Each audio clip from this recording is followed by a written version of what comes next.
Imaginez un puissant géant comme le Soleil, confronté à un petit mais puissant adversaire, un petit trou noir. La collision est imminente et le sort du système solaire est en jeu. Le Soleil pourra-t-il résister à l'intense attraction gravitationnelle d'un petit trou noir, ou sera-t-il englouti tout entier? La réponse réside dans les forces en jeu dans cette collision cosmique époustouflante, et nous allons voir tout ça. Tout d'abord, qu'est-ce qu'un trou noir? Un trou noir est une région de l'espace où la gravité est si forte que rien, pas même la lumière, ne peut s'en échapper. Comme un aspirateur cosmique, il absorbe tout ce qui s'approche de lui.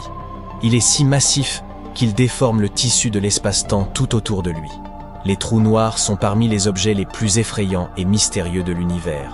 Une force puissante de la nature qui défie notre compréhension de la physique. Une véritable énigme de l'univers. Les trous noirs existent en différentes tailles. Il y en a des petits qui ne font que quelques kilomètres de large, et des très grands qui sont des milliards de fois plus massifs que le Soleil. La plupart se forment suite à l'effondrement d'étoiles massives. Une fois le trou noir formé, il commence à grandir en dévorant tout sur son passage. Et si deux trous noirs ou plus entrent en collision, ils peuvent fusionner en un monstre cosmique énorme. Mais qu'en est-il des plus petits? Les plus petites trous noirs connus portent le nom de trous noirs stellaires. C'est un type de trou noir qui pèse entre 3 et 10 masses solaires, tout en étant minuscule. C'est comme si l'on prenait toute la matière du système solaire et qu'on la comprimait dans un espace de la taille de New York. Voilà ce qu'on considère comme très petit. À titre de comparaison, les trous noirs dits intermédiaires pèsent entre 100 et 1000 masses solaires. Et les trous noirs supermassifs ont une masse égale à des milliards de soleils, et sont incroyablement grands. Ainsi, les trous noirs stellaires ne sont rien comparés à ces monstres. Imaginez une étoile massive, plus grande que notre Soleil, avec un cœur composé de combustible nucléaire et brillant de 1000 feux et à haute température. Cependant, à mesure que l'étoile consomme son carburant, la gravité prend le dessus et commence à comprimer l'étoile. Plus elle la comprime, plus sa température augmente. Jusqu'à ce que le noyau de l'étoile atteigne une température de plusieurs milliards de degrés. Enfin, le noyau s'effondre sous l'effet de sa propre gravité. Cela crée une explosion immense, une supernova. Cet effondrement crée une singularité, soit un point de densité et de gravité infinie. Ce point est entouré par un horizon des événements. La frontière invisible au-delà de laquelle rien, y compris la lumière, ne peut s'échapper. Et juste comme ça, voilà. Un trou noir stellaire est né. Plutôt impressionnant, n'est-ce pas? Les trous noirs stellaires sont les trous noirs les plus courants que nous connaissons. On trouve ces gars-là un peu partout dans notre galaxie. Alors, quelles sont les chances qu'un de ces petits monstres vienne embêter notre Soleil? Et dans ce cas, que nous arrivera-t-il? Eh bien, en réalité, la probabilité que le Soleil entre en collision avec un trou noir est incroyablement faible. C'est même presque impossible. Bien que les trous noirs stellaires soient dans le type de trou noir le plus courant dans notre univers, ils ne sont pas du tout communs. La probabilité que le Soleil et un trou noir se croisent est si rare que vous auriez plus de chances de gagner au loto 2 fois de suite, et ce serait beaucoup moins agréable. À l'heure actuelle, le trou noir le plus proche de notre système solaire est Gaïa BH1. Il est environ 10 fois plus lourd que notre Soleil, et il se trouve à environ 1600 années-lumière de nous, ce qui représente pas mal de chemin. On peut donc dire que notre Soleil n'a pas grand-chose à craindre, mais il ne faut jamais dire jamais, n'est-ce pas?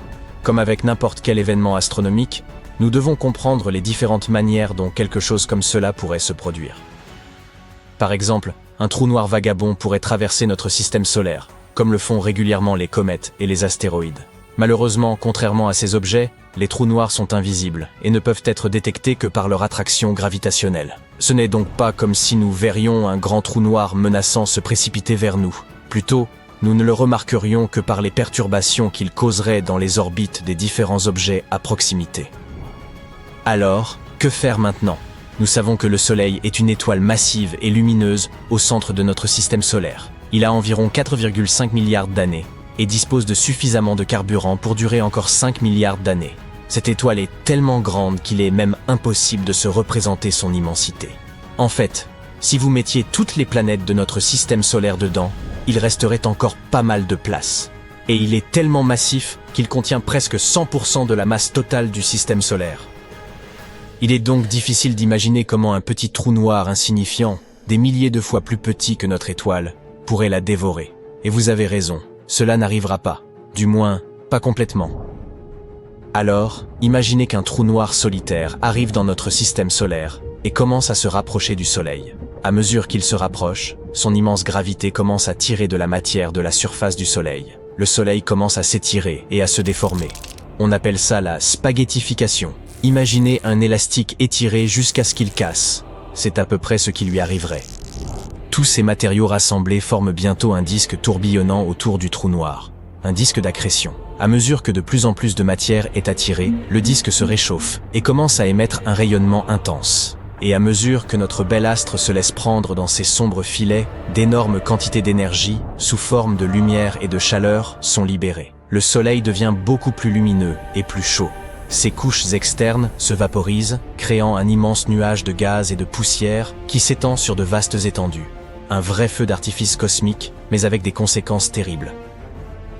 Ce serait en effet un très impressionnant spectacle, mais nous ne serions pas là pour l'admirer. Comme vous l'avez peut-être deviné, la Terre passerait un sale quart d'heure. La radiation intense et la matière solaire provoqueraient d'immenses feux de forêt, et la chaleur intense vaporiserait les océans.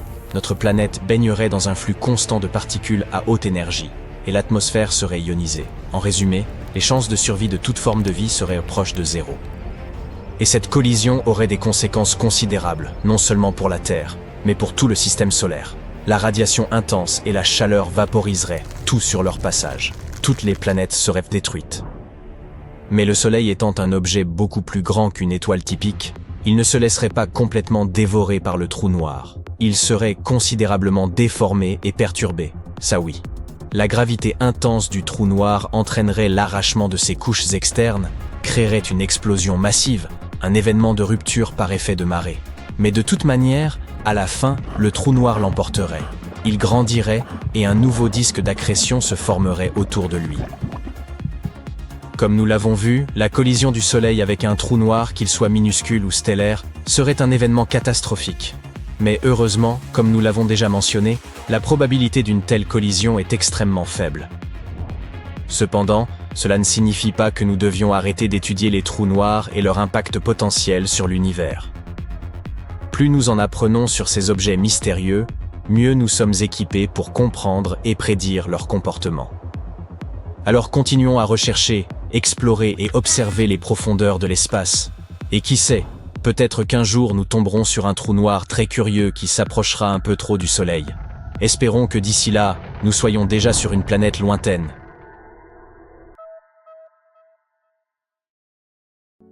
Et si le Soleil faisait boum? Tu l'as deviné, ce serait une très mauvaise nouvelle. Cette vidéo était vraiment courte aujourd'hui, hein? Mais attends, j'ai autre chose. Si le Soleil explosait, ce serait le chaos dans le système solaire. Et les scientifiques nous disent que ça arrivera forcément un jour. Mais pourquoi? Et comment est-ce que ça se passera exactement? Nous sera-t-il possible de survivre? Eh bien, nous allons voir tout ça. Nous allons d'abord faire un voyage jusqu'au cœur du Soleil.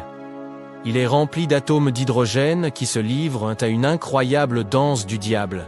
Ces atomes sont tellement excités qu'ils s'entrechoquent sans cesse de toute leur force. Et lorsqu'ils entrent en collision, quelque chose de magique se produit, ce qu'on appelle la fusion nucléaire. Grâce à cette immense fiesta, les atomes d'hydrogène se combinent pour former des atomes d'hélium. Une expérience de chimie à grande échelle. Au cours de cette fusion nucléaire, une toute petite partie de la masse des atomes d'hydrogène est transformée en une énorme quantité d'énergie. C'est la célèbre équation d'Einstein, E = mc2. L'énergie se libère sous forme de lumière et de chaleur, rayonnant vers l'extérieur et illuminant tout le système solaire. Et une fois que ce processus est en marche, tout un tas de particules énergisées appelées photons se joignent à l'aventure. Ces photons sont comme de minuscules paquets de lumière, qui rebondissent et se déplacent dans toutes les directions. Ils jouent un rôle crucial en transportant l'énergie du Soleil dans l'espace, illuminant notre monde et réchauffant notre planète. Mais pour que tout cela continue, pour que les atomes ne s'échappent pas pour créer un chaos total, le cœur du Soleil doit être soumis à une pression énorme, Cette pression provient de l'immense poids des couches extérieures du Soleil qui pèsent sur le cœur. Les couches extérieures compressent le noyau interne. Mais les couches internes ne se laissent pas faire. L'énergie et les photons font tout ce qu'ils peuvent pour s'échapper du cœur du Soleil. Mais ce noyau est très dense, immensément dense, et la pression est si forte que l'énergie prend une éternité pour s'échapper. Elle rebondit, est absorbée et réémise par d'autres particules. Finalement, au bout d'un long moment, elle atteint la surface du Soleil et s'envole dans l'espace pour nous parvenir sous forme de lumière. Tu sais maintenant comment fonctionne le Soleil. Maintenant, que se passe-t-il lorsqu'il arrive en fin de vie? Eh bien voilà, notre Soleil a une réserve limitée d'hydrogène. Dans environ 5 milliards d'années, il sera donc à court de carburant. Après ça, notre étoile subira de grands changements. Alors, fais bien attention, car il y a de fortes chances que nous manquions l'événement. Tout d'abord, le Soleil va gonfler et devenir une géante rouge, se dilatant comme un ballon. Il deviendra si grand qu'il engloutira les planètes intérieures, y compris notre Terre bien-aimée. Un Soleil vraiment sans gêne, qui prend toute la place. Nous n'assisterons donc pas à ces derniers jours, à moins que nous ne déménagions très loin. Après la phase géante rouge, le Soleil rétrécira un peu. Ses couches extérieures s'évanouiront dans l'espace, laissant derrière elles une magnifique nébuleuse planétaire. Il révélera son noyau incandescent. Oh, le noyau, maintenant rempli d'hélium, aura une voix bizarre. Non, commencera à fusionner des éléments plus lourds comme l'oxygène et le carbone. Ces réactions ne seront pas aussi vigoureuses, comme à la fin d'une fête, quand on est un peu fatigué. Finalement, l'hélium finira par s'épuiser lui aussi et le Soleil deviendra une naine blanche compacte, un retraité stellaire profitant de ses vieux jours. Les scientifiques estiment qu'il reste au Soleil environ 7 à 8 milliards d'années avant qu'il n'éteigne ses lumières. Mais ne t'inquiète pas, d'ici là, l'humanité sera peut-être déjà partie vers une galaxie lointaine ou aura même évolué en une nouvelle et surprenante espèce. Notre Soleil ne s'éteindra donc pas avec fracas comme un feu d'artifice. Il n'est pas assez gros pour devenir une supernova ou un trou noir. Ces superstars de l'espace ont besoin d'une masse bien plus importante que notre Soleil pour advenir. Mais que se passerait-il s'il explosait soudainement? Comme ça, brutalement et sans raison. Voyons ça. Imagine, le Soleil fait boum. Une situation des plus délicates sur Terre. L'événement libère une quantité folle d'énergie, envoyant une onde de choc qui traverse l'espace à la vitesse de la lumière. Il faut environ 8 minutes pour que cette onde nous atteigne. Pourquoi? Eh bien, le Soleil se trouve environ à 150 millions de kilomètres de nous. Il faut donc un peu plus de 8 minutes et 20 secondes à sa lumière pour parcourir toute cette distance et nous atteindre. Mais parlons de l'événement lui-même. Ce serait un spectacle grandiose, mais malheureusement, ce serait aussi la fin.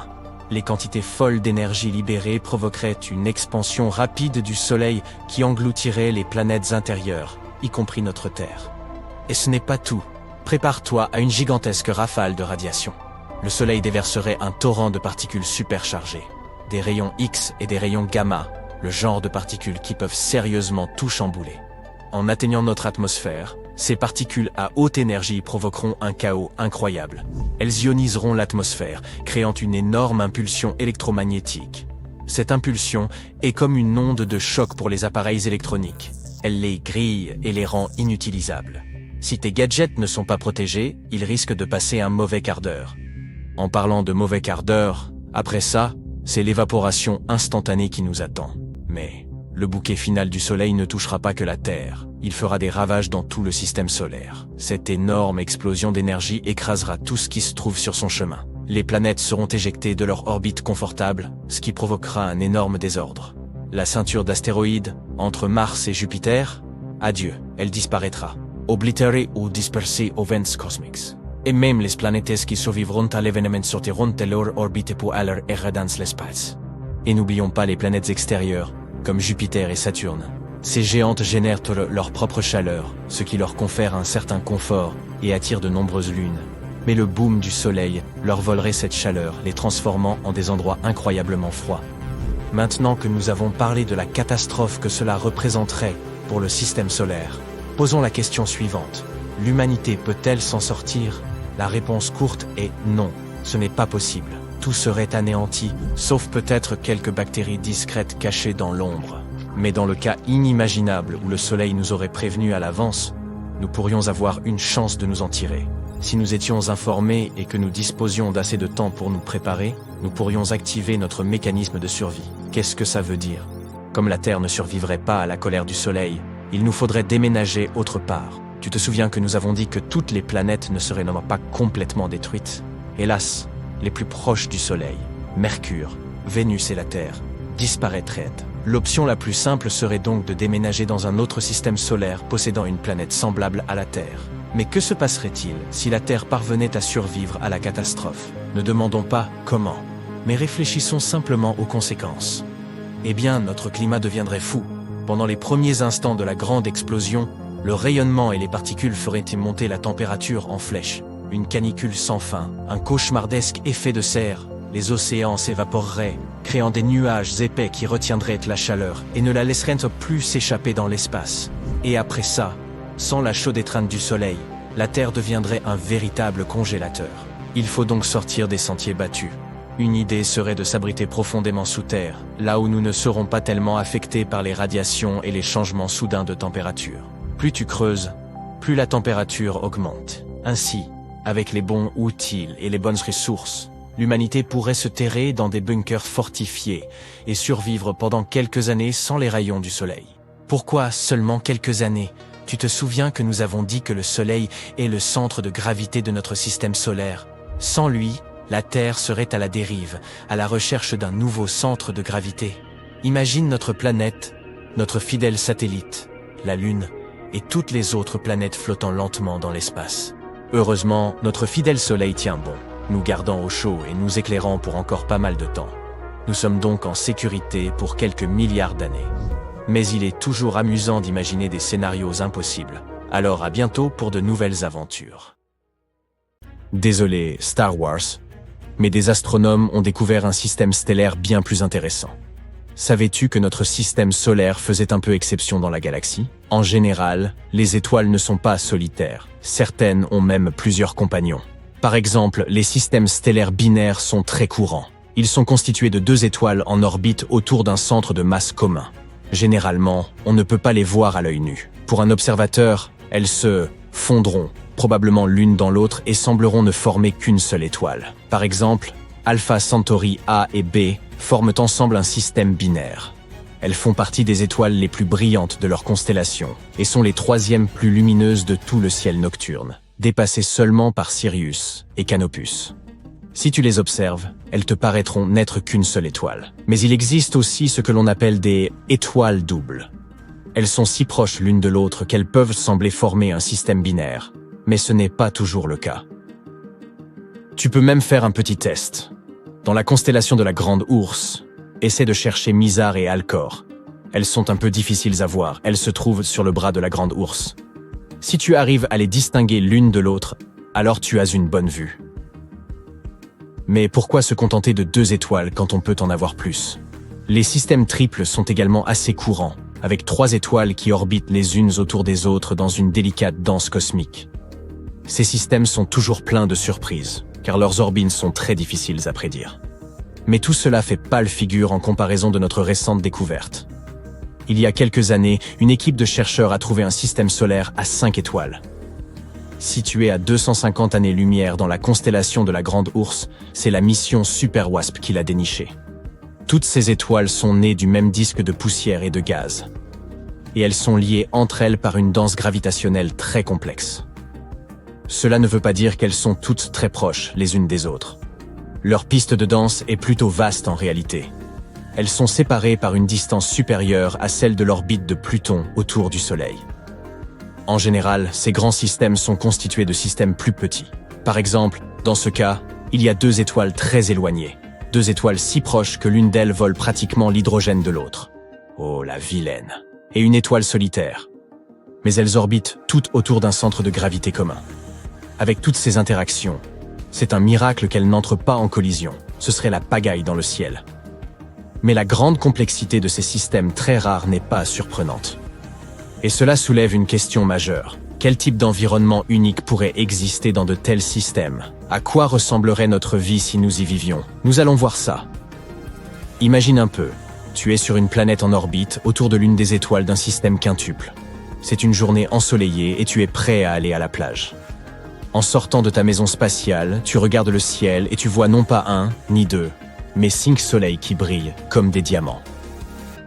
2 d'entre eux sont super proches l'un de l'autre, presque comme s'ils ne faisaient qu'un.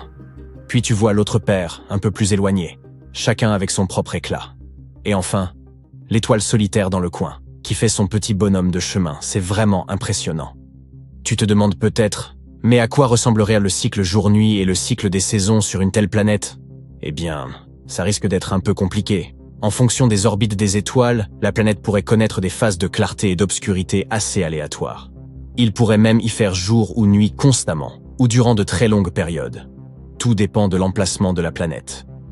Si nous vivions dans un système binaire, les choses seraient plus faciles. Il y aurait 2 périodes distinctes, de jour et de nuit, car la planète tournerait autour des 2 étoiles. Mais avec 5 étoiles, leur luminosité et leur position changeraient constamment, de sorte que le cycle jour-nuit pourrait devenir extrêmement chaotique. Mais laissez-moi dormir bon sang. D'un autre côté, la vue serait véritablement spectaculaire. Nous assisterions à plusieurs levées et couchers de soleil différents, chacun d'une luminosité et d'une couleur distinctes. Et pour les saisons, ce serait aussi compliqué. Tu dois savoir qu'ici, nous avons 4 saisons en raison de l'inclinaison de l'axe de notre planète par rapport au Soleil. Eh bien, dans un système à 5 étoiles, les choses seraient certainement un peu folles. Comme quand il y a plusieurs chefs dans une cuisine et qu'ils veulent tous préparer un plat différent. Par exemple, quand nous serions proches de l'étoile A, ce serait l'été. Quand nous serions proches de l'étoile B, il ferait plus froid et ce serait l'hiver. Mais si nous nous trouvions quelque part au milieu, ce serait en même temps l'hiver et l'été. Un peu comme quand on cherche à jongler avec plusieurs balles à la fois. Et il s'agit là d'une explication très simplifiée. Il y a aussi des choses comme la trajectoire orbitale de la planète, l'inclinaison de son axe, l'attraction gravitationnelle, etc., etc. En bref, les prévisions météorologiques seraient 10 fois moins fiables dans ces conditions. Et le présentateur météo aurait du pain sur la planche. Et si cela ne suffisait pas, que dirais-tu d'une montagne russe de radiation? Les vents solaires et la chaleur de toutes ces étoiles pourraient rendre les conditions sur notre planète super difficiles, et même la rendre inhabitable. Par exemple, si tu as la malchance de vivre trop près de la paire d'étoiles binaires, tu auras l'impression d'être constamment coincé dans un micro-ondes. Mais bon, au moins tu n'auras plus besoin d'aller au salon de bronzage. Et si tu es trop loin des étoiles, tu vivras dans un hiver éternel. Et si tu te trouves quelque part entre les deux, imagine que tu vives dans un endroit où tu peux, le même jour, attraper un coup de soleil et avoir des engelures. Et ce n'est que le début. Tu vois, 5 étoiles, ça fait énormément de gravité. C'est comme si tu faisais un câlin de groupe avec des amis très forts et très collants. La force gravitationnelle des étoiles pourrait créer des marées super fortes et même emporter des villes entières. Et ne parlons pas des tremblements de terre. Avec toute cette gravité, le sol sous nos pieds donnerait l'impression de trembler et de bouger en permanence. Le bon côté des choses, c'est que nous aurions toujours une excuse pour être en retard au travail. Désolé patron, j'ai été pris dans une vague de gravité et je me suis retrouvé de l'autre côté de la planète. Vous me croyez, n'est-ce pas? Comme tu peux le constater, nous adapter à un tel système demanderait beaucoup d'efforts. Évidemment, le défi serait grand pour les agriculteurs. Avec plusieurs étoiles dans le ciel, les plantes devraient s'habituer à recevoir de la lumière sous différents angles et à différentes intensités tout au long de la journée. Il nous faudrait trouver un moyen de protéger nos cultures de l'excès de chaleur et des radiations. Toutefois, le fait de disposer de plusieurs sources d'énergie provenant de toutes ces étoiles serait plutôt génial. Imagine des champs de panneaux solaires absorbant tous ces rayons. Mais peut-être que nous aurions de la chance, et que nous habiterions sur une planète où la gravité et les changements de température seraient supportables. Un tel environnement serait vraiment idéal. Cela aurait un grand impact sur notre culture, nos arts, notre technologie, etc. Avec une vue aussi unique du cosmos, qui sait tout ce que nous serions capables de faire. Et imagine, nous avons découvert des systèmes encore plus complexes que celui-ci. As-tu entendu parler de Aer Cassiopeiae? Il s'agit d'un système stellaire septuple, ce qui signifie que SCP étoiles tournent en orbite les unes autour des autres. Tu te dis peut-être, waouh, ça doit être un vrai chaos. Et tu n'as pas tort. Imagine que tu essaies de piloter un vaisseau spatial à travers tous ces champs gravitationnels. Une véritable partie de flipper cosmique. Tout cela nous rappelle l'incroyable diversité de l'univers. Les scientifiques continuent leurs recherches et en apprennent toujours plus sur ces systèmes rares et fascinants. Et qui sait quels autres systèmes stellaires époustouflants existent, attendant d'être découverts? Des systèmes à 10, 15 étoiles, presque autant d'étoiles qu'il y en a à Hollywood. T'as compris? Les étoiles, Hollywood? Ok, d'accord, c'était pas très drôle. Est-il possible pour une planète d'avoir non pas un, non pas deux, mais plusieurs soleils? Imaginons ce qui arriverait si le Soleil décidait soudainement de se diviser en une multitude de petites étoiles. Tandis qu'ils cherchaient des planètes semblables à la Terre dans tout l'univers, les scientifiques ont découvert que les systèmes à 2 ou même 3 étoiles ne sont pas si rares que ça. Beaucoup de ces systèmes ont même des planètes dans leur zone habitable, et près de la moitié de ces planètes pourraient abriter la vie. Comme j'ai hâte de leur demander à quoi ressemble leur coucher de soleil. Les scientifiques suggèrent même que notre Soleil n'a pas toujours été solitaire. Il est possible qu'il ait été accompagné d'une autre étoile, appelée Némésis. Ils ont remarqué que les extinctions massives sur Terre se produisaient tous les 27 millions d'années, comme si c'était cyclique. Ils se sont donc tournés vers les étoiles pour essayer de comprendre ce qui pourrait en être la raison. Et ils ont émis l'hypothèse qu'une seconde étoile avait quitté notre Soleil il y a bien longtemps, mais qu'elle nous affecte toujours. Némésis pourrait être situé à environ 1,5 année-lumière de nous. Cela peut sembler peu, mais cela représente en fait près de 9000 milliards de kilomètres. Le voyage en voiture va être amusant, et durer 50 millions d'années. Quoi qu'il en soit, chaque fois que Némésis passe dans son orbite, elle peut avoir un effet sur le nuage de Oort. Le nuage de Oort est une zone située autour de notre système solaire et dans laquelle se forment les comètes. Son existence n'a pas encore été prouvée, mais les scientifiques en sont plutôt certains. Les comètes se forment donc à l'intérieur de ce nuage et se dirigent ensuite vers notre système solaire. Même si elle est très éloignée, la deuxième étoile de notre système pourrait avoir une grande influence sur lui. Mais qu'en est-il des systèmes à 4 étoiles ou même plus? Est-ce même possible? Eh bien en fait, oui. Mais plus tu ajoutes de corps célestes au système, plus cela devient difficile. Les orbites deviennent instables. C'est on ne peut plus chaotique. En mécanique stellaire, cela s'appelle le problème à 3 corps. Cela signifie qu'il est très difficile de prédire les orbites des corps dans de tels systèmes. Dans la plupart des cas, elles s'avèrent aussi singulières qu'aléatoires.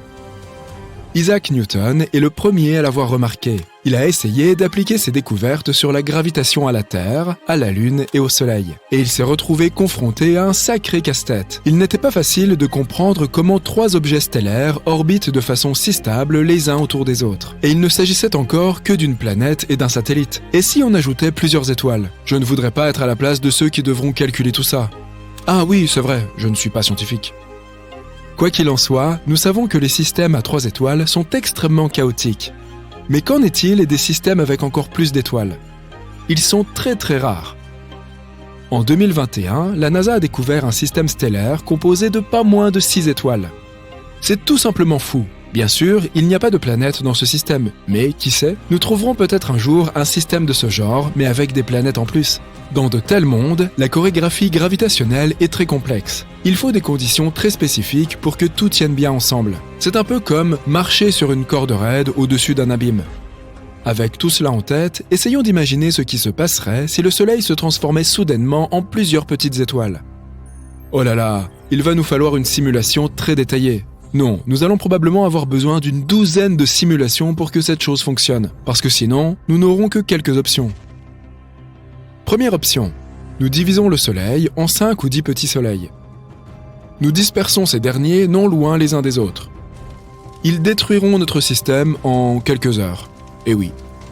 Tous les systèmes stellaires, y compris le nôtre, sont en mouvement constant dans l'univers. Donc, ils s'écraseront les uns contre les autres presque immédiatement. Cette collision entraînera la création d'une supernova. Notre système se transformera en une magnifique nébuleuse colorée. Pour nous, cela se produira en quelques minutes seulement. Nous n'aurons même pas le temps de sentir quoi que ce soit. Et toutes les planètes de l'ancien système solaire se transformeront immédiatement en une poussière spatiale étincelante.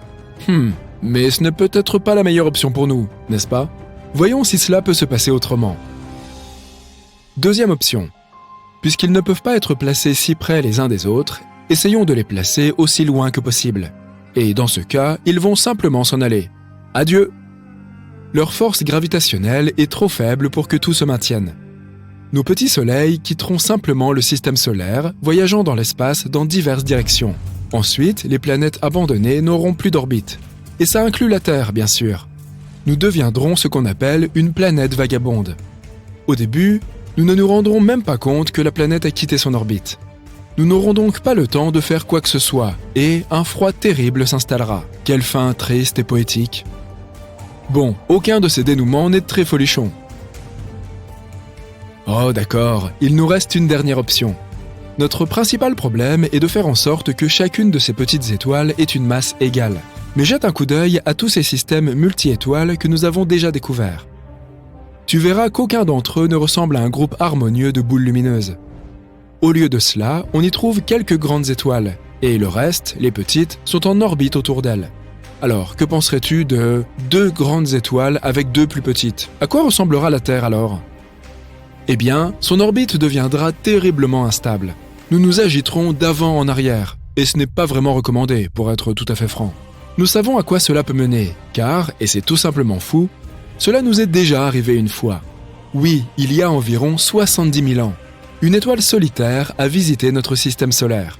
C'était une naine rouge appelée Scholz. Une naine rouge est une étoile très petite et très froide. Si tu considères que 7760 degrés est froid, bien sûr. Mais on estime qu'il s'agit du type d'étoile le plus faible et le plus froid. Elle ne devait donc probablement pas avoir l'air ni si grande ni si brillante dans notre ciel. À cette époque, nos ancêtres Homo sapiens vivaient déjà leur vie. Est-ce que tu t'imagines leur surprise? Ils ont vu une autre étoile débouler dans le ciel vers le soleil. Je me demande bien à quoi cela pouvait ressembler. Et puis, Scholz a contourné le soleil et a continué son voyage dans l'espace. Tu ne t'attendais pas à ce que je fasse le récit d'une catastrophe, n'est-ce pas? Si cela s'était produit, tu ne serais pas devant ton écran à regarder cette vidéo. Mais grâce à cette histoire, nous pouvons nous faire une idée de ce qui arrive à la Terre lors de tels événements stellaires. À cette époque, une énorme activité volcanique s'est déclarée sur notre planète. Nous avons aussi eu droit à des pluies de météorites qui nous ont presque anéantis. Nos ancêtres ont vraiment eu la vie dure. Quelque chose de similaire se produira sur notre planète hypothétique avec 4 soleils, mais à une échelle bien plus grande. Une activité volcanique constante, des tremblements de terre et des tsunamis. Brrr. De plus, la durée d'un jour changera, ainsi que la durée des saisons et de l'année dans son ensemble. Elles ne seront plus stables, à cause des changements fréquents de la gravitation. En d'autres termes, tu ne sauras jamais à quoi t'attendre. Un hiver d'1 an, un été brûlant. Et lorsque nous nous trouverons à mi-chemin entre 2 étoiles, il n'y aura même plus de nuit. Elles illumineront les 2 parties de notre planète et il nous faudra dormir en plein soleil. Et si tu penses que tout ça est bien mauvais, garde à l'esprit que nous serons aussi assaillis par beaucoup plus de rayons ultraviolets et de vents solaires à cause de nos 4 soleils. Leur couleur changera également. Ils se transformeront en naines rouges et prendront une teinte orange écarlate dans notre ciel. Nous aurons aussi beaucoup plus d'éclipses. Sauf qu'au lieu de la Lune, c'est le Soleil qui sera éclipsé par un autre Soleil. Mais il deviendra probablement juste un peu plus sombre. Pour être honnête, il est peu probable que quelque chose survive sur Terre après tout cela. Je veux dire, c'est possible, mais effectue une centaine de simulations toi-même si tu veux en être sûr. Toutefois, nous pourrions, en théorie, survivre dans un système binaire plus simple. Par exemple, dans un système composé de 2 étoiles proches l'une de l'autre. Il faudrait qu'elles soient toutes 2 fois plus petites que notre Soleil actuel. Ce serait le scénario parfait. Et il est fort possible que ça arrive dans un avenir lointain. La NASA travaille actuellement sur un projet visant à relocaliser nos descendants sur Proxima Centauri b. Il s'agit d'une planète située dans le système stellaire le plus proche de notre Soleil, Alpha du Centaure. Et, qui sait, peut-être qu'un jour, dans le futur, nous déménagerons vraiment là-bas. Nous verrons alors ce que c'est que de vivre avec plusieurs soleils. Il fait de plus en plus froid. La température descend très vite en dessous du 0. Et bien qu'il n'y ait pas de neige, le froid devient insupportable. Du givre apparaît sur le sol, l'herbe et les arbres, et de la glace se forme sur les étendues d'eau à une vitesse incroyable. Grelottant, les gens du monde entier lèvent les yeux vers le ciel, et leurs mâchoires tombent d'incrédulité. Le soleil est devenu 2 fois plus petit qu'avant. Il ressemble maintenant à une tache lointaine, et il ne sera bientôt plus capable de réchauffer la Terre. Mais le pire, c'est qu'un énorme rocher flamboyant se dirige droit vers les spectateurs horrifiés, et l'impact avec notre planète fera sans aucun doute beaucoup de dégâts. Bon, revenons à notre réalité. La Terre se trouve exactement au bon endroit dans notre système solaire. Elle n'est ni trop près ni trop loin du Soleil, ce qui rend la température sur notre planète non seulement tolérable, mais plutôt agréable. Les scientifiques qualifient souvent Vénus, la deuxième planète en partant du Soleil, de jumelle maléfique de notre Terre, car elle est si chaude et inhospitalière qu'aucune vie n'y est possible. Bien sûr, il y a aussi dans son atmosphère d'épais nuages qui font pleuvoir de l'acide, tandis que les gaz à effet de serre font monter la température de surface à des valeurs insupportables. Mais même si Vénus n'avait pas tout ça, rien ne pourrait y vivre à cause de sa proximité avec le Soleil. S'il y avait de l'eau liquide, elle s'évaporerait trop rapidement, ne laissant aucune chance à la vie de se développer. D'un autre côté, Mars, qui vient après la Terre, est un peu trop éloigné du Soleil, ce qui la rend froide et solitaire. Sa température de surface est en dessous de zéro. Elle ne se réchauffe jamais assez pour que l'eau reste liquide longtemps. Sans parler de l'absence d'atmosphère sur la planète rouge, l'élément qui fournit à la Terre de l'air respirable. Donc, si notre planète se rapprochait ou s'éloignait du Soleil, sa température augmenterait ou diminuerait respectivement. Quelques centaines de kilomètres ne feraient pas une grande différence. L'orbite de la Terre autour du Soleil est de toute façon irrégulière, et nous nous rapprochons ou nous éloignons toujours un peu de notre étoile. Une distance qui ferait la différence se mesurerait en millions de kilomètres. Et comme on l'a vu au début de cette vidéo, nous verrions le Soleil beaucoup plus petit que maintenant si nous nous éloignions autant. Les températures pourraient ne pas chuter au moment exact du changement, car il nous resterait encore un peu d'inertie thermique. Mais l'hiver suivant, notre planète deviendrait probablement froide pour toujours. Les océans seraient recouverts de glace et le niveau général de la mer baisserait. Et finalement, la glace réfléchirait davantage la chaleur du Soleil dans l'atmosphère et dans l'espace, ne permettant plus à la surface de notre planète de recevoir la chaleur nécessaire. De plus, davantage de glace signifie aussi moins de vapeur d'eau dans l'atmosphère. Or, la vapeur d'eau capte aussi la chaleur, créant des nuages. Donc, plus il fait froid, moins il pleut.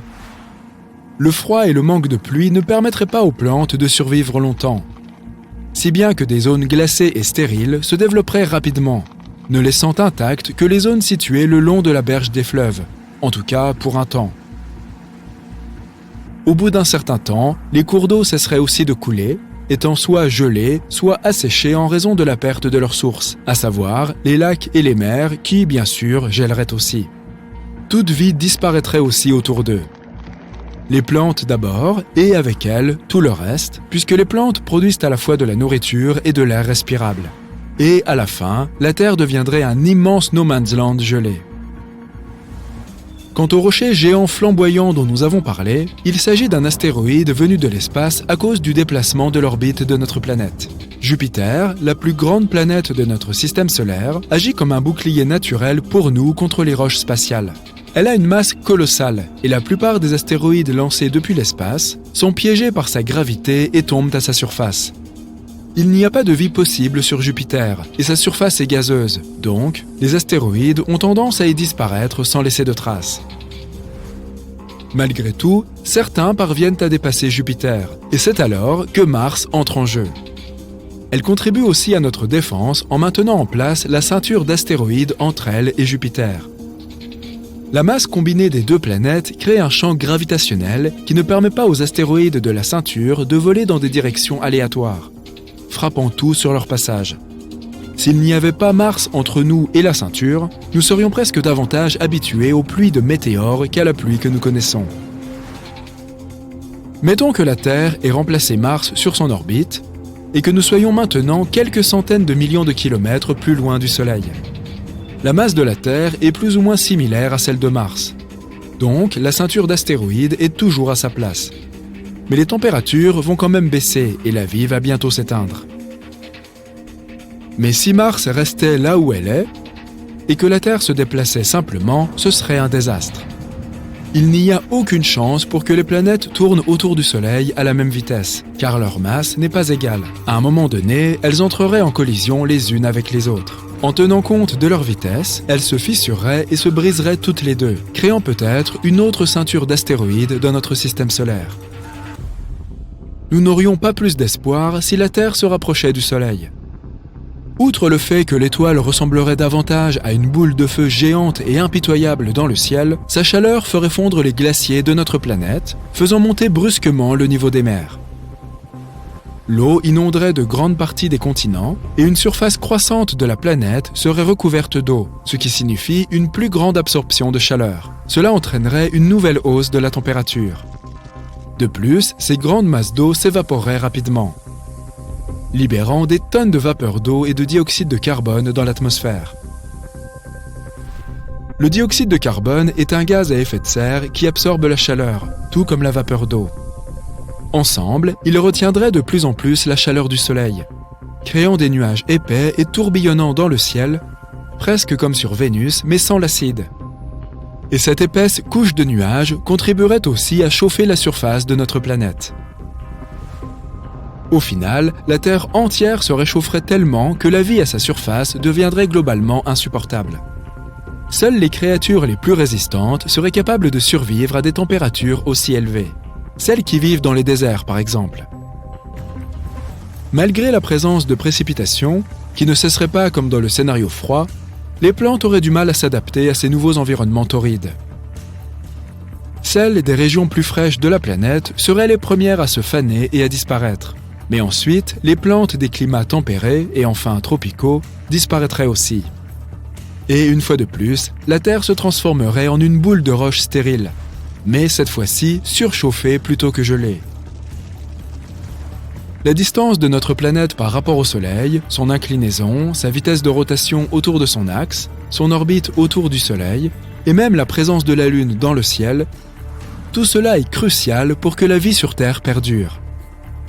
Par exemple, si la planète n'était pas inclinée par rapport au Soleil, il ferait une chaleur insupportable à l'équateur et un froid impossible au pôle. Les saisons cesseraient également de se succéder, divisant la Terre en bandes d'été et d'hiver sans fin. Avec l'inclinaison et la rotation actuelle, notre planète est chauffée uniformément de tous les côtés, comme un four à chaleur tournante. Elle se dirige vers le Soleil d'un côté pour se réchauffer, tandis que l'autre se refroidit pendant la nuit. S'il n'y avait pas d'alternance de jour et de nuit, nous ne vivrions probablement que dans certaines régions de notre planète où il y régnerait un crépuscule sans fin. Imagine notre vie sans ces magnifiques levées et couchers de soleil. Donc finalement, on va peut-être laisser les choses telles qu'elles sont, d'accord ? Que nous arriverait-il à nous et à notre planète si elle devenait aussi grosse que le Soleil ? Le diamètre de la Terre est de 12 874 km. La traversée, c'est comme faire 3 fois l'aller-retour à travers les États-Unis. Ça ne semble pas beaucoup, non ? Eh bien, que dirais-tu de répéter ce voyage 305 fois de plus ? Imagine les dépenses d'essence. C'est le diamètre du Soleil, environ 1 392 082 km. Comparé à notre Terre, le Soleil est d'une taille inimaginable. Alors, que nous arriverait-il si nous le rattrapions ? Il existe 4 scénarios possibles, selon ce que l'on entend par taille du Soleil. Premier scénario. La Terre devient aussi grande que le Soleil, mais sa masse reste la même. Une planète gigantesque avec la masse d'une toute petite Terre. Tout d'abord, dis au revoir à la gravité. Plus la planète est grosse, plus sa gravité est forte, et vice-versa. Une planète aussi légère ne serait tout simplement pas capable d'attirer quoi que ce soit à elle. La gravité crée toutes les substances lourdes. Tout, des cailloux aux continents entiers, est maintenu grâce à elle. Je crois que tu as deviné ce qui arriverait sans elle. Nous nous transformerions tous en particules de poussière. Oui, la Terre deviendrait tout simplement un nuage de poussière. Oh, et pour compliquer le tout, les gravités des autres planètes nous étireraient sur les côtés, ne laissant aucune chance à notre planète de reprendre sa forme originale. Ce scénario n'est finalement pas le meilleur, tu ne trouves pas ? D'ailleurs, même si la Terre demeurait une planète, la vie ne pourrait pas y naître dans ces conditions. Il y aurait une distance considérable entre le centre de la Terre et sa surface. Et souviens-toi, la masse de la planète est minuscule, donc pas de gravité. Elle n'aurait pas été capable de retenir l'atmosphère, et sans atmosphère, les organismes vivants ne pourraient pas se développer. Ça n'aurait pas eu d'importance de toute façon. La Terre serait en fait un nuage. Dès lors, ce nuage, pesant environ 10 fois plus lourd que Jupiter, se concentrerait dans l'espace. Par conséquent, il éclaterait et se transformerait en étoile. Et nous aurions un nouveau Soleil. Scénario 2. Celui-ci est à la fois un scénario à part entière, mais aussi une conséquence du précédent. La Terre devient aussi grande que le Soleil et a la même masse. Maintenant, nous avons 2 soleils. Nous serions un système stellaire dit binaire. Cela signifierait la destruction de notre système solaire. Imagine avoir 2 masses dans un seul système. Les orbites des planètes deviendraient instables, perturbées par un changement aussi soudain. Une fois qu'elles se rapprocheraient de notre exotère, elles s'effondreraient immédiatement, soit à cause des forces de marée, soit à cause de l'impact de l'exotère. Oui, même les géantes de gaz. Je veux parler de toi, Jupiter. Sais-tu quelle planète survivrait et prendrait finalement sa revanche sur nous? Pluton. Ce serait probablement la dernière exoplanète restante dans tout le système. Elle est trop éloignée pour remarquer des changements, sauf en cas d'augmentation de la masse du centre du système. Donc l'orbite de Pluton se rapprocherait de notre système à 2 étoiles, et c'est tout. La Terre et le Soleil devraient accepter que Pluton soit désormais leur seule planète. Le disque protoplanétaire qui a formé notre système il y a des milliards d'années n'existerait plus. Donc, plus aucune autre planète ne pourrait être créée dans notre système. Tout cela est bien beau, mais qu'en est-il de la Terre elle-même? À quoi ressemblerait la vie? Voyons voir. Les nuits et les jours dureraient désormais plus longtemps en raison de l'augmentation du temps de rotation de la Terre. Il y aurait probablement une baisse significative de la température au pôle nord et sud. Même sur notre petite planète actuelle, ils ne reçoivent que très peu de lumière solaire. Donc si la taille de la Terre augmentait, la zone des pôles qui recevrait la lumière du Soleil diminuerait encore plus. Le côté positif, c'est qu'il y aurait beaucoup plus d'espace maintenant. Il n'y aurait plus de surpopulation. La taille de la planète serait tellement énorme qu'il te faudrait des années pour aller d'un point à un autre. Oui, quand on y pense, on se sentirait probablement très seul. Mais bon, qui sait? Peut-être que les fusées deviendraient notre principal moyen de transport. Ça serait génial. Il y aurait de nombreuses régions vastes et inexplorées qu'aucun humain n'aurait jamais vues ou visitées. Nous ne connaîtrions pas non plus l'existence de nombreuses civilisations et de tribus différentes. Les siècles passeraient et beaucoup d'entre nous s'en iraient sans jamais rencontrer d'autres personnes et apprendre à les connaître. Et encore, si nous arrivions à marcher, nos os ne pourraient pas supporter notre poids avec une gravité aussi considérable, et notre cœur devrait travailler 2 fois plus pour nous maintenir en vie. Les oiseaux ne pourraient plus voler. Rien ne pourrait voler a priori. Tous les arbres qui existent tomberaient, et les nouveaux repousseraient à peine, comme de l'herbe. En parlant d'arbres, comment se porterait notre écosystème? Eh bien, pas très bien. Si nous ne prenons pas soin de notre environnement dans notre petite Terre en ce moment, imagine ce qui se passerait si nous avions un espace aussi vaste à notre disposition. Je suppose que nos tonnes d'ordures auraient même eu raison des réserves infinies d'arbres et d'eau potable que nous aurions dans notre grande nouvelle maison. Nos machines et nos robots devraient être énormes pour être efficaces. C'est parce qu'une ferme ordinaire aurait désormais la taille d'un État américain. Aussi, il ferait beaucoup plus sombre que ce à quoi nous sommes habitués. La Terre est si petite maintenant. Imagine ce qui se passerait si notre planète aurait la taille du Soleil lui-même. Moins de lumière solaire signifie que nous aurions probablement besoin d'un soleil artificiel. De plus, les différences de température à la surface de la planète seraient énormes. Si tu es surpris, c'est que tu as probablement sous-estimé la taille du Soleil. Il est presque 110 fois plus grand que la Terre. L'équateur de notre nouvelle Terre est égal aux 35 équateurs de notre Terre actuelle. Oh, et tu te souviens de Pluton? Eh bien, c'est notre seule lune maintenant. La première se serait probablement écrasée sur nous il y a bien longtemps, nous faisant subir le même sort que les dinosaures. Dans ce cas, toute l'eau se serait probablement évaporée de notre planète. Bref, il y a des milliers de mauvais cas de figure. Mais passons à autre chose et concentrons-nous sur du positif. Scénario 3. Même chose, mais la Terre conserve sa densité. Celui-ci est intéressant. Nous ne sommes plus une planète, nous sommes une étoile maintenant. En fait, nous sommes devenus encore plus lourds que le Soleil. Notre planète aurait maintenant une masse solaire de 3,9, car il faudrait équilibrer notre faible densité d'une manière ou d'une autre. Bref, ce serait presque la même chose que dans le scénario 2, mais avec des conséquences à long terme plus intéressantes. Puisque notre Terre serait devenue 4 fois plus lourde que le Soleil, elle aurait brûlé son combustible plus rapidement. Ensuite, elle évoluerait.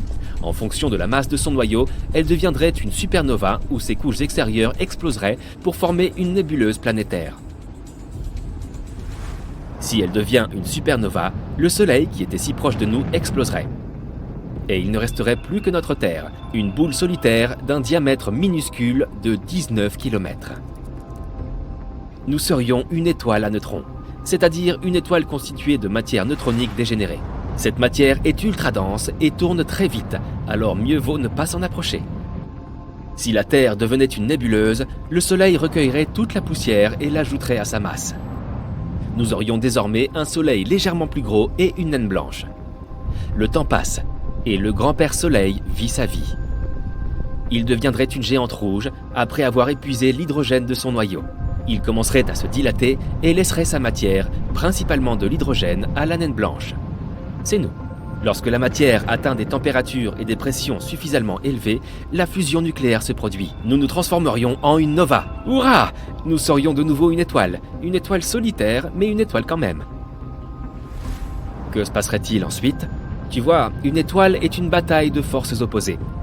L'une d'entre elles est la gravité, qui essaye par tous les moyens possibles de comprimer au maximum le plomb en une petite boule. La deuxième est un tas de combustible dans le cœur de l'étoile, qui, en brûlant, produit des tonnes d'énergie et des températures très élevées. Tant que ces forces sont en équilibre, l'étoile vit. Mais quand le combustible de l'étoile s'épuise, l'étoile se refroidit. La pression à l'intérieur diminue. Cela signifie que la gravité a gagné. Elle comprime l'étoile de toutes ses forces. En seulement 15 secondes, la lumière la plus brillante que tu aies jamais vue scintille de 1000 feux. Et notre ex-Terre devient une supernova, laissant derrière elle une nébuleuse impressionnante. Mais ne t'inquiète pas, il est impossible qu'une planète rocheuse obtienne la taille du Soleil. Seules d'autres étoiles peuvent être aussi grandes. Mais attends, pourquoi notre Terre est-elle si petite alors que les autres planètes sont énormes? Est-ce qu'elle continue de grandir ou est-ce qu'elle s'arrête à un moment donné? Plus tu ajoutes de la masse, plus tu obtiens de la compression. Au fur et à mesure que les planètes deviennent plus lourdes, la compression gravitationnelle augmente. Elle cesse de croître lorsque leur masse atteint environ 1,7 fois celle de Jupiter, ou 540 masses de la Terre. Après cela, l'ajout de la masse à une planète la rendra plus petite, car la compression devient plus forte. Tu es en train de rouler vers la maison de ta sœur quand, tout à coup, le ciel change d'aspect. L'air automnal, jusqu'alors frais, devient brûlant en l'espace de quelques instants. Les gens qui faisaient des promenades ont maintenant enlevé leur veste et transpirent.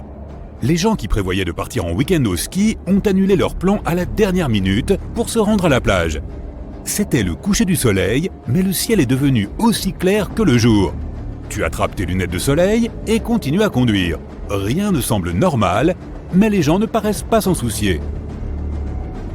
Tu allumes la radio et tu entends tout le monde paniquer à propos du soleil, rien n'est cohérent. Ils mélangent leurs mots et disent des dizaines de choses différentes en même temps. Tu sors ton téléphone et il se passe la même chose sur les réseaux sociaux. Rien n'est compréhensible.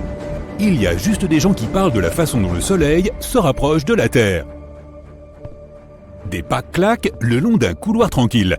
Un homme vêtu d'un costume cintré se rend à l'une des réunions les plus importantes de sa vie. Adam traverse la salle de réunion alors que tout le monde attend d'entendre ce qu'il a à dire. En tant qu'astrophysicien en chef, il incombe à Adam de comprendre ce qui se passe et de ne pas le faire savoir au public. Sinon, le monde entier succombera à la panique et à l'hystérie collective, ce qu'il faut à tout prix éviter. Il prend place en bout de table, tandis que tout le monde attend d'entendre ce qu'il a à dire. L'atmosphère est tendue et personne ne dit un mot. Il enlève ses lunettes et les pose sur la table. Tout le monde observe le moindre de ses gestes. Il sort quelques feuilles d'un dossier et commence à lire. Sa voix brise le silence de la pièce. Chers collègues, j'ai bien peur que le pire ne nous attende.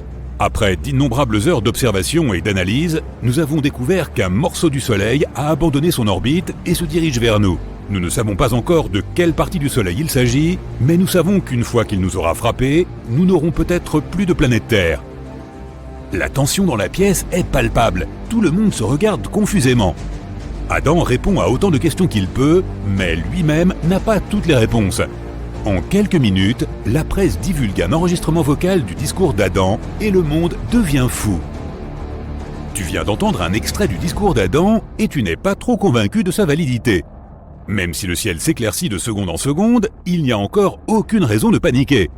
Tu continues à conduire et soudain, tu ressens une vibration intense. Ta voiture se soulève du sol et les vitres se brisent. Tu t'éloignes et tu te mets à l'abri. Tu as vu un objet ressemblant à une comète s'écraser au milieu de nulle part, à des kilomètres de là. D'autres de ces objets semblent se diriger vers le sol. Tu démarres ta voiture et tu repars en essayant de trouver un endroit où te cacher. Les cendres commencent à couvrir le ciel, ce qui le rend encore plus chaud qu'il ne l'est déjà. La Terre est brûlante, tandis que le trafic s'accumule à cause des gens qui veulent s'échapper, mais qui n'ont pas de véritable endroit où se réfugier. Tu finis par abandonner ta voiture et partir à pied, en essayant de trouver un endroit pour te rafraîchir et t'éloigner des rayons du soleil. Même si les cendres obscurcissent le ciel, le soleil continue de les traverser. Tu te diriges vers les bois et trouves une grotte pour te rafraîchir. Il fait encore chaud, mais au moins tu peux te calmer et réfléchir à la suite. Tu sors ton téléphone et essaies de voir s'il y a des nouvelles de ce qui se passe. Mais rien ne semble être mis à jour. Tu continues à actualiser, mais rien ne fonctionne. Soudain, tu entends des gens qui se rapprochent et qui t'ordonnent de sortir de la grotte. Adam est avec les meilleurs scientifiques du monde pour essayer de trouver une échappatoire. Tout le monde lui présente des solutions, mais au final, aucune d'entre elles n'est viable. Ils ont passé des heures dans le bureau, mais à chaque minute qui passe, le soleil devient plus fort et le ciel plus lumineux. On a l'impression que rien ne peut être fait, jusqu'à ce qu'Adam ait une idée. Il capte l'attention de tout le monde et demande aux personnes qui ne contribuent pas de quitter la pièce. Il explique qu'il faut lancer une fusée dans l'espace qui pourra détourner la grande masse qui se dirige vers la Terre avant qu'elle n'entre dans l'atmosphère. Il ne reste que quelques heures avant que le ciel ne devienne dangereux et impraticable aux aéronefs. Pour l'instant, tous les vols du monde ont été annulés. Il n'y a qu'une petite fenêtre d'opportunité pour faire décoller cette fusée et sauver le monde. Adam convoque les meilleurs ingénieurs qu'il puisse trouver pour paramétrer la fusée et rassemble les astronautes volontaires pour la mission. Ils suivent une formation de base rapide et commencent à planifier les prochaines étapes. Après de nombreux briefings, ils sont prêts, mais ils n'ont qu'une seule chance de détourner l'objet massif. Les astronautes sont prêts et commencent à entrer dans la fusée. Soudain, tu surgis de nulle part, vêtu d'une combinaison spatiale. Tu es l'un des principaux astronautes du programme. Les personnes qui t'ont trouvé dans la grotte venaient de la NASA et essayaient de te recruter en vue de cette mission. Tu rencontres Adam et il te briefe rapidement sur ton rôle. Comme la mission se déroule à la toute dernière minute, Adam n'a même pas eu le temps de s'asseoir avec toi et de te donner la formation ou le briefing approprié. Tu rentres dans la fusée et prends place. Les ingénieurs et les scientifiques se rassemblent pour s'assurer que tout est en ordre avant le décollage. L'objet massif se rapproche et si la fusée est retardée, alors elle fondra lorsqu'elle atteindra la dernière étape de la mission. Tu es sanglé et la fusée commence à vrombir. Tous les systèmes sont en état. 3, 2, 1, décollage. La fusée s'élance dans le ciel. Il y a des couches supplémentaires de protection sur ta visière et heureusement, car tu as l'impression de te rapprocher du soleil. Après quelques minutes, la fusée quitte l'atmosphère terrestre et se trouve devant l'objet massif. La fusée se fige dans une position stratégique, attendant le bon moment pour éjecter l'objet de sa trajectoire en direction de la Terre. Pendant ce temps, tous les habitants de la planète se cachent dans des bunkers alors que des débris détachés de l'objet les bombardent. Une équipe de nettoyage sera prête à se débarrasser des roches spatiales brûlantes. Les bunkers sont équipés de nourriture, d'eau et d'électricité, au cas où il faudrait rester sous terre pendant un certain temps. Il ne reste que quelques minutes avant le moment crucial. Tu appuies sur un bouton et tu te prépares à déployer une grande pointe aussi longue que la Statue de la Liberté. La pointe est maintenue par un support attaché à la fusée. Le support va tirer la pointe comme un arc avec une flèche et l'envoyer directement à travers l'objet massif, le brisant avant qu'il ne fonde. Moins d'1 minute avant l'impact, la flèche est étirée et libérée. La pointe de celle-ci est dotée d'un foret en titane qui percera l'objet dès qu'il sera touché. La flèche est libérée et s'enfonce dans l'espace en brisant de petits fragments d'objets spatiaux sur son passage. En accélérant, elle atteint finalement l'objet massif et le transperce. Mais rien ne semble se passer. Le foret arrive à peine à traverser le centre. Heureusement, Adam avait pensé à un plan B. La fusée, toujours immobile, tire un laser à l'endroit où se trouve le pic pour accélérer les choses. Le laser commence à liquéfier la matière pour atteindre le noyau. L'objet se rapproche et accélère. Il ne s'est toujours pas brisé en morceaux. Moins de 2 minutes avant l'impact et tout le monde est à court d'options. Adam a un dernier tour dans sa manche. Il ordonne à tout le monde d'évacuer la fusée et de se rendre dans les capsules de secours. Il veut mettre la fusée elle-même sur une trajectoire de collision directe avec l'objet. Il règne maintenant une grande confusion. Toi et tes coéquipiers vous dirigez rapidement vers les nacelles et vous éjectez à une distance sûre. Ces nacelles ne flotteront pas aléatoirement dans l'espace car elles ont de l'air pressurisé qui leur permet de se déplacer dans la direction souhaitée par le pilote. Tout le monde sort de la fusée pendant qu'elle fonce à toute vitesse sur l'objet. Les deux se dirigent l'un vers l'autre à pleine vitesse. Il ne reste que quelques secondes avant l'impact. Le monde entier retient son souffle. Cette fusée est maintenant notre seul espoir de sauver la planète Terre et ses habitants. La fusée commence à fondre avant l'impact. Et soudain, une grande onde de choc se propage dans le ciel. La fusée a réussi à briser l'objet massif en 1000 morceaux. Le problème maintenant, ce sont les petits débris qui tombent sur la Terre. Mais comme la plupart des gens sont dans des bunkers, ils sont en sécurité. Adam et ses collègues jubilent. Toi et le reste des astronautes êtes sains et saufs et rentrez sur Terre en toute sécurité. La prochaine phase pour tout le monde sur Terre est de reconstruire tout ce qui a été détruit. Les gens devront tout recommencer à zéro, mais ce n'est que le début d'un nouveau chapitre de la vie.